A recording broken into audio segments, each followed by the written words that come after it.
In this vid, I'm going to be going over my Maryland State Championship report where I finished in 18th place.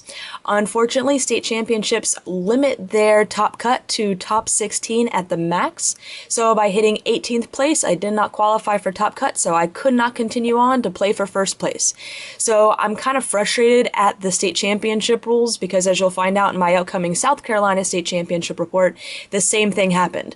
I only lost 2 games on both weekends, which should have qualified me for a top cut based on how many rounds we had, but because of the mass amount of people that we had show up, and based on the top 16 rule, I was one of the people that didn't get to be included.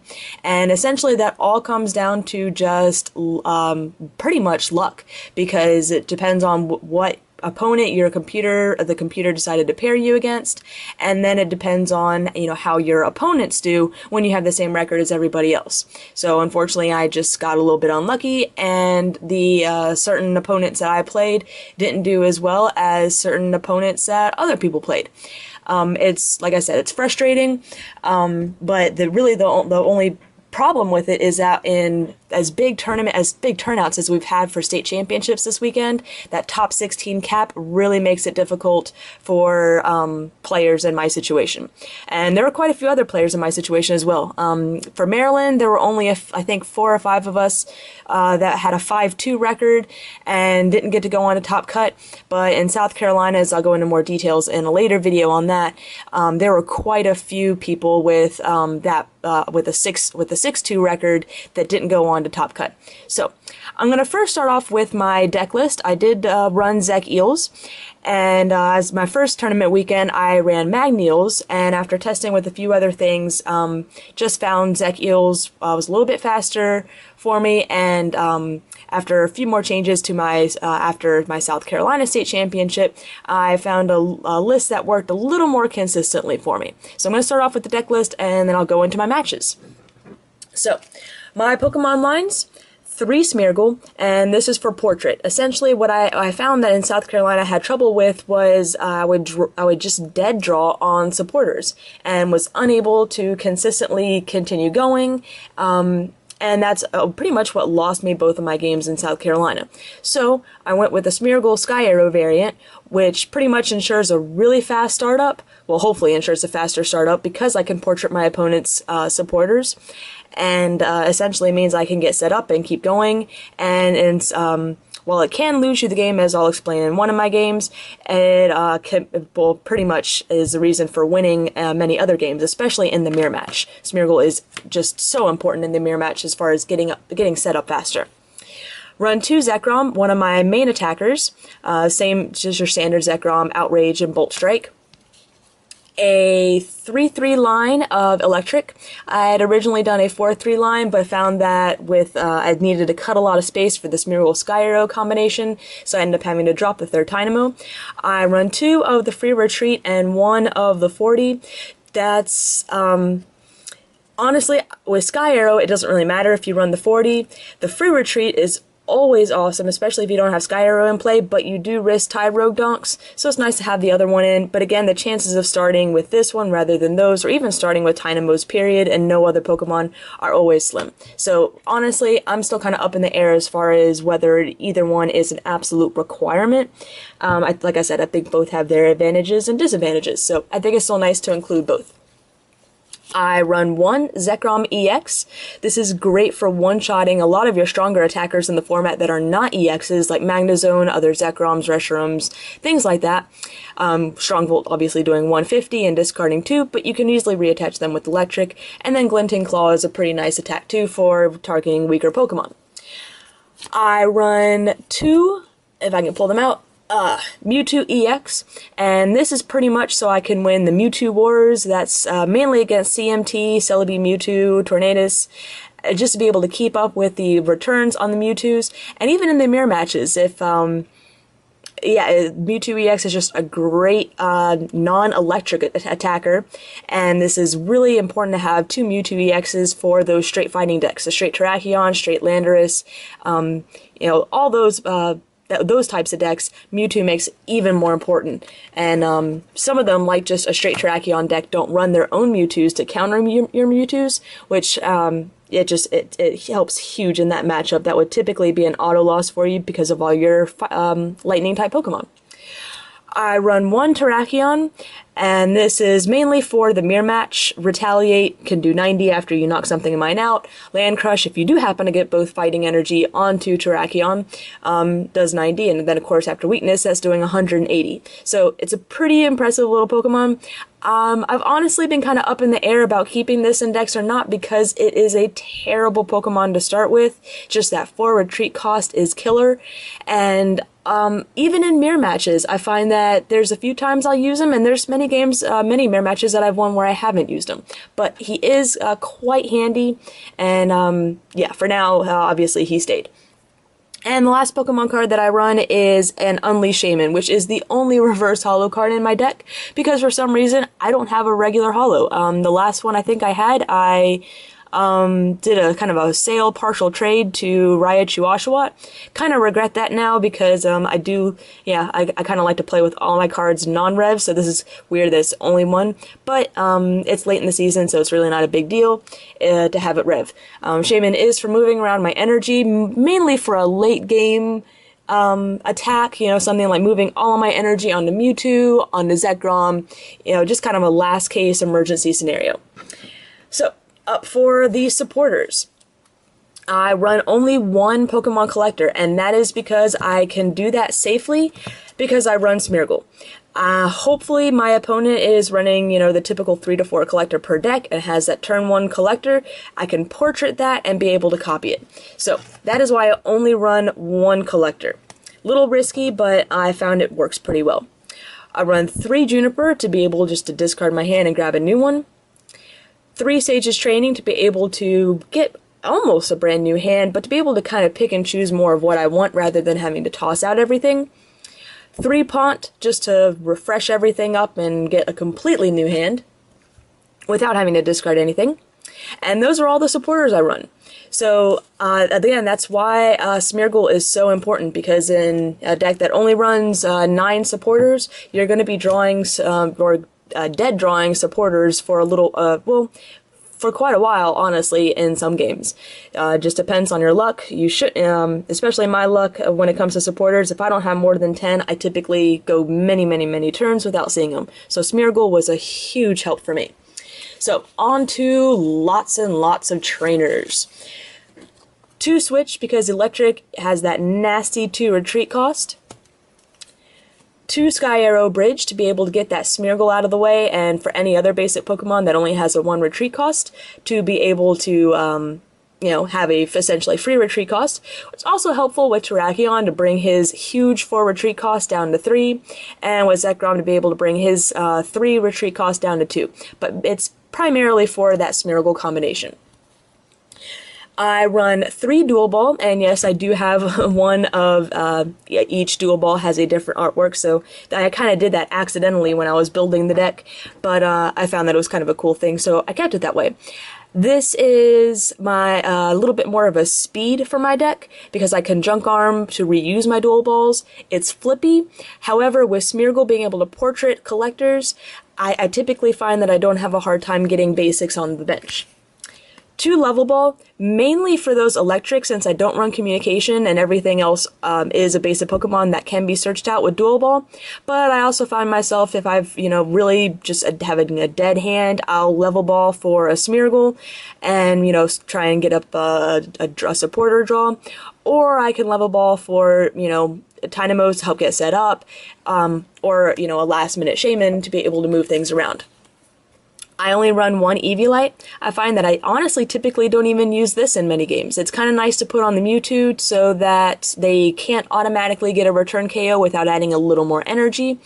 It's also nice on the Zekrom, so you're not doing as much damage to yourself per turn, but it's something I've actually found that is not really an essential in my Zekiel's list. Often I would find myself Junk Arming it just so I can get something else back, so I found that going down to 2 was, it worked for me. Because I don't run too many supporters, and because you can't always rely on Smeargle to be able to get something from your opponent, especially if they're running a low number of supporters, I do run 2 Pokegear to ensure that if I'm really dead drawing, I can draw into something any point in the game to be able to help me out of whatever predicament I'm in. 1 Super Rod, because you never know what you're going to have to discard with a Juniper or a Sage and get back.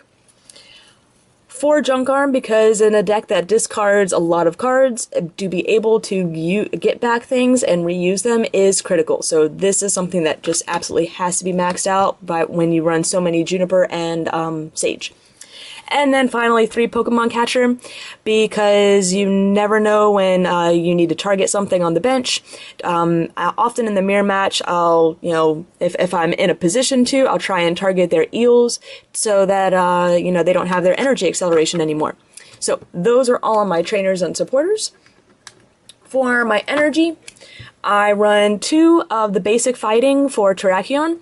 I know a lot of people run Prism, in case that you're not looking at a mirror match, you can use this as lightning as well, or even psychic, if you really wanted to use, to see if you can both Prisms onto a Mewtwo and use its second attack. However, I found that fighting energy works better for me because I don't feel as bad if I have to discard it for some reason, because I can always Super Rod that back into my deck and search it out. With all the lightning energy, that's not a problem getting rid of those because I can put them back on with eels, but once the fighting energy is in the discard pile, without Super Rod, it's stuck there. So that's why I run the basic energy, just so I can reuse it if I absolutely need it.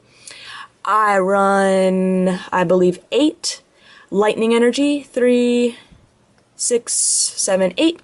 And it's kind of a low-ish number, I think. However, because electric can reuse them, and because I go through so much stuff that discards, I typically don't have that hard of a time getting a lightning energy on when I need it. And of course, for DCE, this is mainly for Zekrom EX, Strongvolt. I can just toss out a DCE rather than 2 lightning, and consistently just, without having to go back to the bench, just attach DCE, Strongvolt, attach DCE, Strongvolt. But it's also great for Mewtwo's.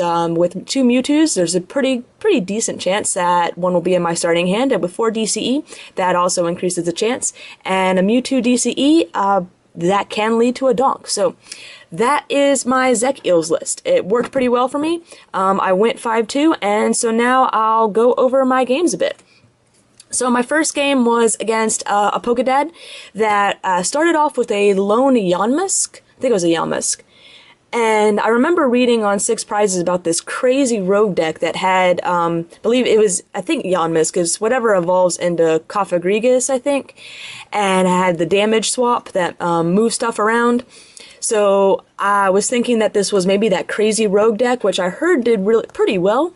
So that was my first concern. I was drawing really dead, and then Litwick started hitting the field, and so then I'm thinking this is some sort of Chandelure Vileplume combination, and I'm still drawing dead, and just, but fortunately for me, unfortunately for him, he was drawing dead as well. I kept portraiting with Smeargle. He had no supporters in his hand. I think I finally drew into an Oak, which gave me a nice fresh hand, and I was able to get set up. As soon as that Chandelure was promoted, I was able to one-shot it with my Zekrom, and he really didn't, I don't think I actually took all 6 prizes. I think I just knocked out all the Pokemon on the field. So that was my first match. My second match was my first mirror match of the day, and I did run into 5 mirror matches. For those of you that don't know, mirror matches are when you're facing an opponent that's running pretty much the same deck as you. So I ran into another Zek Eels list. This was more of what's called the Tom Hall variant, with Super Scoop Up, Pachirisu, and Shaman. It's kind of like a ZPS electric combination, is kind of how I like to see it. But it does also run Smeargle. I don't remember too much about the beginning. I don't remember seeing his Smeargle at the beginning while I'm able to get mine out and portraiting and setting up. I'm doing pretty well getting everything set up, and I go to take my first prize when I realize I never put out my prizes. I can't remember the last time I forgot to put out my prizes, and I know I've never forgotten to put out my prizes before it actually mattered, like before my deck was searched. So it was never a big deal when I did, and I think I probably made that mistake, like, my first tournament or something. So I had had a rough day already with the long drive to Maryland and some other stuff going on that day. So I just was not thinking. So we had to call a judge over because I had searched my deck. Luckily, it was still the beginning of the game, so it wasn't, it didn't terribly alter things. But I did get a prize loss for that, not putting my prizes out. That I thought that was going to be the end of me because he did have a pretty good setup. At that point, I think he had been able to take a couple of other prizes off of just some early, well, not quite donks, but just some early knockouts, I think, on Dynamos and stuff like that. So I was thinking that one prize was going to be the end of me. I ended up being able to pull it out, and if I remember right, it's because he benched his Mewtwo first to take out a Pokemon. And instead of just promoting my own Mewtwo and taking his out, and then, letting him, and then I'd be in the situation where he could just promote something else to knock out my Mewtwo, essentially reuse a Mewtwo, and then he would win the game. I did something a little different, and I promoted something else, captured up something weaker on the bench, took that out. So instead of taking 2 prizes, I just took 1, but I didn't give him the opportunity to take his last 2 prizes. So that was it. That led me to be able to tie the prize count up. And then on the next turn, or maybe a turn after that, I think he did take 1 more prize with that Mewtwo. And then after that, I'm still down by a prize, but I only have 2 prizes left. That's when I was able to play my Mewtwo and then take out his for the last 2 prizes.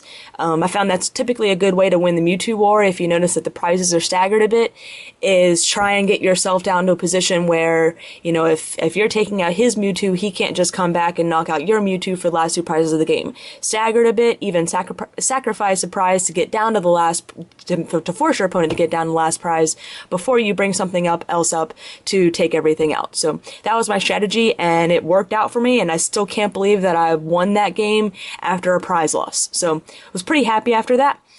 My third game was against another mirror, and I just had terrible hands in the beginning, just having a hard time drawing into, I junipered away, I had a juniper and a sage in hand. I just junipered away the sage to get a fresh new hand, and I end up drawing into I think I was able to bench an energy and a Pokemon, and I just had 2 junk arms without ever having used any trainers, a shaman, and just stuff I just couldn't use. So I portrait a juniper. So that all gets thrown away. I just threw out 2 junk arms. So, and I think there was a catcher in there too, but at the time there was really nothing that using that catcher at that time would have really benefited me. And I try to save catchers until when I actually need them. So that's why I didn't use it. So I think that's what it was, is I ended up throwing 1 catcher and 2 junk arm away. So really bummed by that, and the hand I got really wasn't that great. A couple turns later, he had used his juniper, so I knew that at least one of his was gone. Of course, didn't know how many he ran. He had a pretty big hand, and he had been consistently using a supporter, stuff like collector and stuff like that. He hadn't been using many of his oaks or sages or anything like that. So I portraited again, thinking it was pretty safe because, again, I had a dead hand. However, I had another dead hand of junk arms and catchers. And just at the time, there was nothing I could use him for. There was nothing really on the bench I think everything he had on the bench actually had a 1-cost retreat and there was a sky arrow in play. So it wouldn't have done any good to really catch or anything up. So I portrait again, hoping for a sage or a pont or anything other than a juniper. Hit the juniper, only supporter in his hand.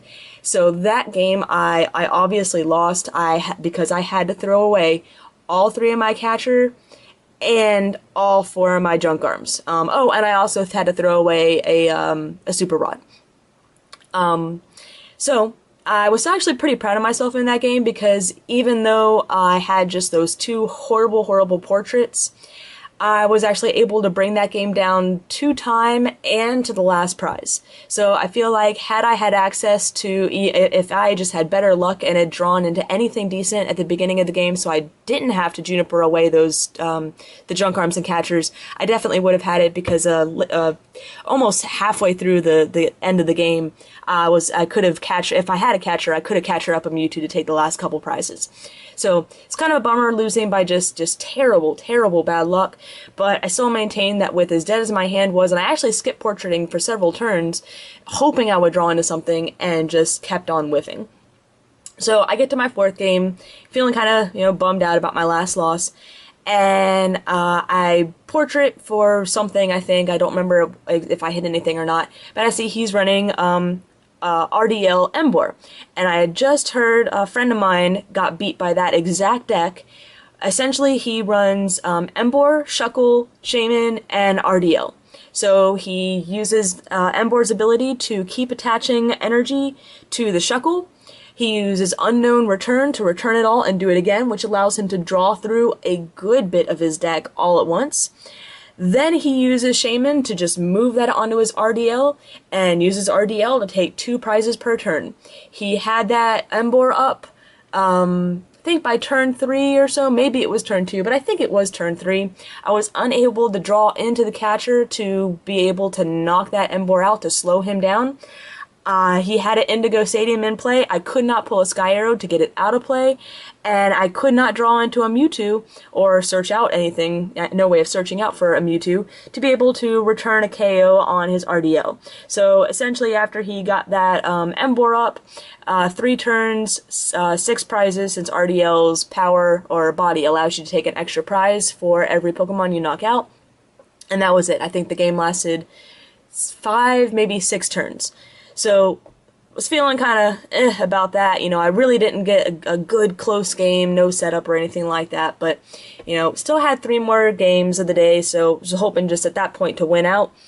So, my 5th game is another mirror match, and to make it worse, it was against Randy Miller, who is the PTO for North Carolina, and that's where I live, North Carolina. Randy Miller is one of the coolest guys I've ever met. He is also a really great friend, and it just bummed me out that we had driven all the way from Maryland to play someone that I could have played back in North Carolina. Kind of the good thing about playing in another state is that you're hoping not to be playing your friends, and to be paired up against one of the few North Carolina people there was just a bummer. It was also a bummer because as a PTO, actually former PTO, he's actually kind of retiring from being a PTO and passing it on to someone else at the moment. He really doesn't get to play in a lot of tournaments. So having to play against me was not exactly what, at least in a tournament, was not what he considered a good day either. It was an extremely close game though. We brought it down to the last prize. I can't remember if it went to time or not, but it did get it down to the last prize, and I remember essentially portraiting his hand, seeing a Juniper, and being able to get off of the Juniper what I think the junk arm I needed for the catcher to get my last prize. So it was still an amazingly close game, but I hated having to play a really good friend from North Carolina. So I go on to round 6, and surprise, surprise, another mirror match. And worse than that, I have to play a North Carolina player again. Even worse than that, it's one of the North Carolina players that I rode with. So I just spent, 6 hours or 5.5 or something hours in the car with this guy. And I play him all the time at League. I played him a couple times in tournament, but I play him all the time in League. He's a great friend, and I just really did not want to play him at Maryland States right after having to play the North Carolina former PTO. So we're both looking at each other almost just miserable at this point, because we didn't want to play each other. At that point it was, one of us was going to get knocked out of the running for top cut. So yeah, both of us couldn't go on after losing 3 games, so it was just kind of a critical game right there. I get a terrible, terrible start. I start with a Shaman, which obviously I can't use Shaman's Poke Power, and he's just dead bench space. I honestly don't remember the details of the game. I just remember I kept feeling like I was at a disadvantage the entire game. I was just struggling to set up, struggling to get this and that going. But at some point, I was just able to target enough of his Eels and Tynamos to get crucial knockouts. and the game started to turn in my favor. We brought it down to the last prize, brought it down to time, and I was able to pull it out and take my last prize. And I think on my my second turn of the 3 turns that they allow after time has been called. So while it was an amazingly close game, and I'm still really surprised that I was able to pull that out, I was still pretty bummed that I essentially knocked my friend out of the running for top cut. But it was either him or me, and it was my car, so I didn't feel terribly bad. But I think if it had been the other way around, if he had knocked me out, he probably would have felt worse. So it's probably better that that I was the one that won. But anyways, so I go on to the 7th match, which is another mirror match. And this guy was wearing a Top Cut t-shirt. I can't remember his name. It wasn't something that I really recognized as being, you know, one of the best players around. But at the same time, if if he has a Top Cut t-shirt, then, you know, he knows what he's talking about if he's paying attention to the Top Cut. So I was a little bit worried going in. I get another slow start. He's able to take some pretty fast prizes, I think, with Tyrogue. Tyrogue keeps on sleeping, so I end up just catching up his Tynamos and Eels, just knocking them out just to keep the prize count the same. And I had to discard both of my Mewtwo's, I think one off a Sage and one off a Juniper. So he sees this in my discard pile, figuring that I only run 2 Mewtwo. And he decides that because I've knocked out his Eels, I've knocked out his energy acceleration, that this is a good time to go ahead and bench his Mewtwo. He benches his Mewtwo and starts taking his last few prizes with it. And I think I had, what it essentially came down to was I had 2 prizes left. He had a Mewtwo on the bench. He had 1 prize left to take. He could take it in the next turn. Essentially with Mewtwo, he had a really good chance of being able to just, I think he had plenty of catchers left. He could have just taken whatever he needed with that last Mewtwo. So I knew I was set on the next turn. I had to, if I was going to win this game, I had to be able to knock out that bench Mewtwo on this turn. So, I had a Junk Arm in my hand, I believe. So I Junk Arm for the catcher to bring up the Mewtwo to the active position. I didn't have anything in my hand, I don't think, as far as like anything really useful supporter-wise or anything. So I portraited his hand for a Juniper, that Juniper he had just drawn off of his prizes. So that was, something he couldn't get out of his hand to prevent me from doing so, and ended up being just a crucial game. That was a crucial turning point in the game, was being able to portrait that Juniper. I was able to draw through quite a bit of what was left in my deck. The biggest part being a Super Rod. I used that Super Rod to put both Mewtwo and I think just an energy back into my deck. I had a Junk Arm in hand that I then used to Junk Arm for a Dual Ball. All I needed was 1 heads. I had that so I could get that Mewtwo out of the deck. I flipped my 2 coins, both tails. So I'm kind of just staring at it for a minute, and you hear this big sigh of relief from my opponent as he realizes that Mewtwo is not coming out. Then I see that I have a Sage in my hand. I have not played a supporter yet for the turn. I've just portraited a supporter. So I go ahead, I just confirm that I haven't played a supporter yet, and I play down the Sage. The first card I pull is the Mewtwo. So bench the Mewtwo, attach an energy from my hand to it, I double Dynamotor, and free retreat with Smeargle Sky Arrow, promote my Mewtwo, and take my last 2 prizes. So I was pretty impressed with how that game went, just because I think there was a lot of great playing from both sides, and I love games that come down that close. So I finished 5-2, and I felt like all of my opponents had done really well throughout the day. The only one I really didn't know if they had done well or not was my first opponent, the Pokedad. You know, he probably left after his kid was finished. But I figured everyone else, you know, had really, really solid decks. I had lots of hard matchups, so I figured they would have stayed in the tournament. They were good. So essentially, they'd be good resistance for me to be able to be a good top cut candidate. What I do find out is that my RDL matchup, He had a game lost in his 6th game because he forgot to play his switch to go back to a Smeargle portraited for a pawn and started shuffling his hand in before his opponent realized that he had never played the switch and he had already retreated for the turn.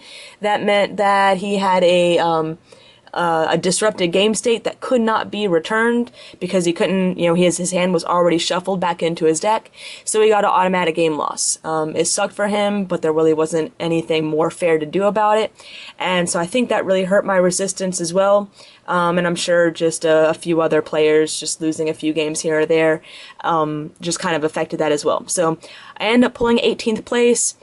Didn't make it to top 16, didn't get to go on to, hopefully play for the championship, but it was still probably one of my best played days as far as matchups. I can honestly say that I had really well played and really well thought out games, so it wasn't just me beating a bunch of, scrubs or, whatever you want to call them. So overall, pretty good tournament day. And I think my deck list is still pretty solid. May need a few tweaks here and there still before, well, I guess there's really no more states competitions left, but there's still probably a few things that can be tweaked. So, hope you guys enjoyed this tournament report, and I will be working on my South Carolina state tournament report next.